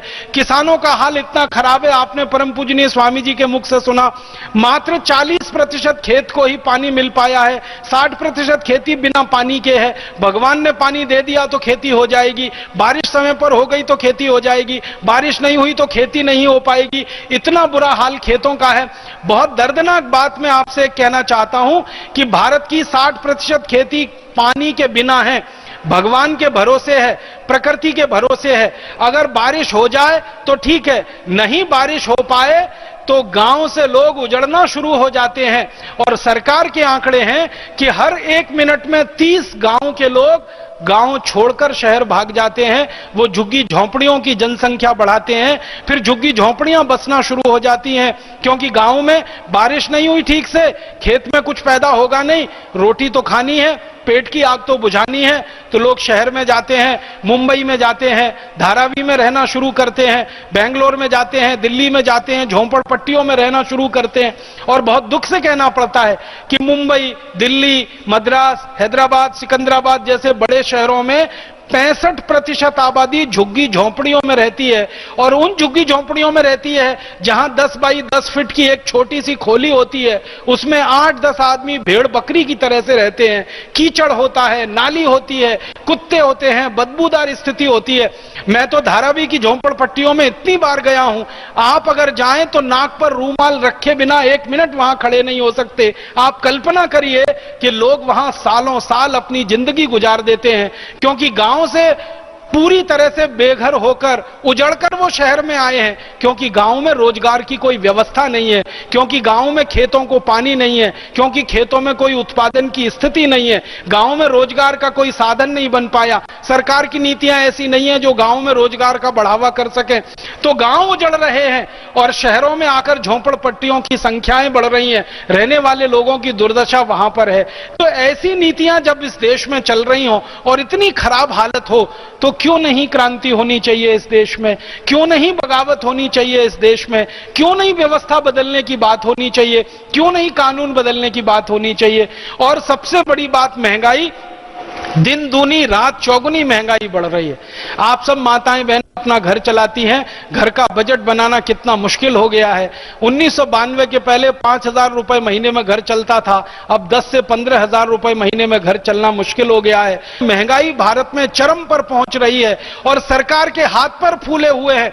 बड़े बड़े अर्थशास्त्री ये कह रहे हैं कि इस महंगाई पर लगाम लगाना हमारे बस में नहीं है, क्योंकि सरकार ने जो नीतियां बनाई हैं और जो कानून बनाए हैं वो महंगाई बढ़ाने वाले ही है, और महंगाई को घटाने वाली नीतियां इनके पास है नहीं, कानून है नहीं। महंगाई बढ़ी हुई है, गरीबी बढ़ी हुई है, बेकारी बढ़ी हुई है, मारामारी इस देश में बढ़ी हुई है, लोगों की दुर्दशा है, किसानों की दुर्दशा है, मजदूरों की दुर्दशा है। आखिर ऐसा क्या नहीं है इस देश में जो क्रांति करने के लिए फलीभूत हो नहीं सकता? मुझे लगता है कि रूस में, फ्रांस में, या फिर अमेरिका में, या तो जापान में, या तो चीन में जो क्रांतियां हुई, अगर वहां क्रांति होने के लिए 4-5 कारण थे, तो भारत में तो क्रांति होने के लिए 20 कारण हैं। इसलिए यहां भी क्रांति अब होगी और यहां भी व्यवस्था परिवर्तन का काम होगा, मुझे इस बात का संपूर्ण विश्वास है। और जिस देश में भी क्रांति हुई, कोई एक व्यक्ति ने विचार दिया, कोई एक व्यक्ति ने उस विचार के प्रयास के लिए संगठन बनाया, संगठन बनकर खड़ा हुआ और लोगों ने पूरी व्यवस्था को बदल दिया। हर एक देश में यह बात दिखाई देती है, अपने भारत में भी हमको यही दिखाई देता है। परम पूजनीय स्वामी रामदेव जी ने एक विचार हमको दिया कि 15 अगस्त 1947 को तो अंग्रेजों को भगाया, लेकिन अब अंग्रेजियत को भगाना बाकी है। 15 अगस्त 1947 को अंग्रेजों को भगाया, लेकिन अंग्रेजी भाषा को भगाना बाकी है। 15 अगस्त 1947 को ईस्ट इंडिया कंपनी को भगाया, लेकिन अभी 5,000 विदेशी कंपनियों को भगाना बाकी है। 15 अगस्त 1947 को एक अंग्रेजी कानून हटा इस देश में से, अभी 34,735 अंग्रेजी कानूनों को हटाना बाकी है। 15 अगस्त 1947 को अंग्रेज गए, लेकिन अंग्रेजी पुलिस अभी यहां है, अंग्रेजी न्याय व्यवस्था है, अंग्रेजी कानून व्यवस्था है, अंग्रेजी शिक्षा व्यवस्था है। यहां तो भारत में सब कुछ वही है, जो अंग्रेजों का है बस इतना ही है कि पहले गोरे अंग्रेजों के द्वारा वो चलता था, अब काले अंग्रेज चला रहे हैं। इसलिए भारत में आजादी की लड़ाई जो हुई है वो अधूरी है, उसको पूरा करने का काम हमें करना है।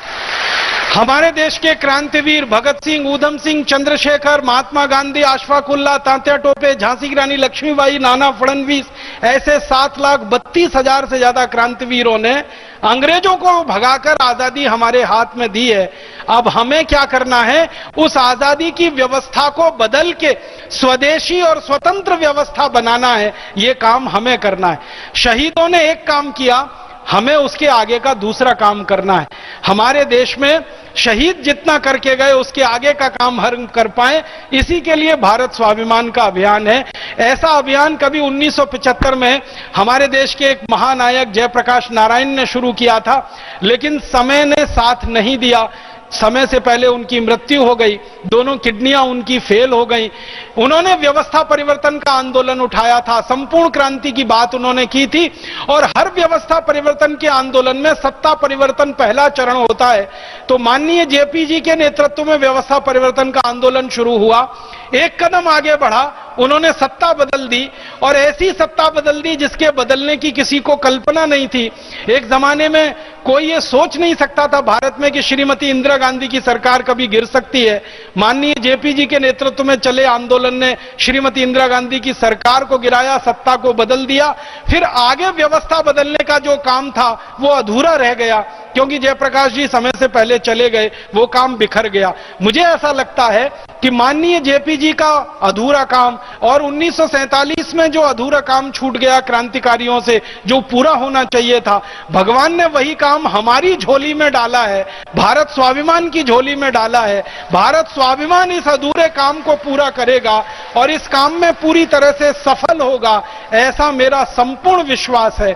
और इस विश्वास के होने का एक और कारण है कि जब भी कमान, जब भी नेतृत्व किसी ऐसे व्यक्ति के हाथ में होता है जो सन्यासी है, जब भी नेतृत्व किसी ऐसे व्यक्ति के हाथ में होता है जो निस्वार्थी है, जब भी नेतृत्व किसी ऐसे आदमी के हाथ में होता है जिसको सत्ता की आकांक्षा नहीं, जिसको सिंहासन की आकांक्षा नहीं, जिसको पद की आकांक्षा नहीं, ऐसे नेतृत्व के साथ होने वाला आंदोलन हमेशा सफल होता है। उसको असफल करने की ताकत दुनिया में किसी में कभी नहीं रही है। तो अपना भारत स्वाभिमान का आंदोलन भी ऐसा ही आंदोलन है। अपने को सत्ता नहीं चाहिए, अपने को संपत्ति नहीं चाहिए, अपने को पद नहीं चाहिए, अपने को प्रतिष्ठा नहीं चाहिए। अपने को सत्ता, संपत्ति, पद, प्रतिष्ठा कुछ नहीं चाहिए। अपने को तो एक और एक मात्र चाहिए कि भारत की गरीबी दूर हो, बेरोजगारी दूर हो, भुखमरी दूर हो, हमारा देश दुनिया में सबसे ज्यादा वैभवशाली बने, सबसे ज्यादा समृद्धशाली बने, सबसे ज्यादा संपत्तिशाली बने, दुनिया के चरम पर भारत पहुंचे। जो 18वीं शताब्दी का भारत सारी दुनिया में सिरमौर था, अर्थव्यवस्था में सबसे आगे, शिक्षा में सबसे आगे, तकनीक में सबसे आगे, विज्ञान में सबसे आगे। 18वीं शताब्दी का भारत अगर इतना ऊंचा हो सकता है तो 21वीं सदी का भारत तो और ऊंचा हो सकता है। सत्ता के, पद के, प्रतिष्ठा के लोभ और लालच के बिना सारे देश के लाखों लाखों क्रांतिवीर जो भारत स्वाभिमान में जुड़े हैं, सेनानी बने हैं, ये जब लग जाएंगे, अपने संकल्प को, अपनी जिजीविषा को चरम पर लेके जाएंगे, मन में आत्मविश्वास लेकर आगे बढ़ेंगे कि हम इसको कर देंगे और सफल हो ही जाएंगे।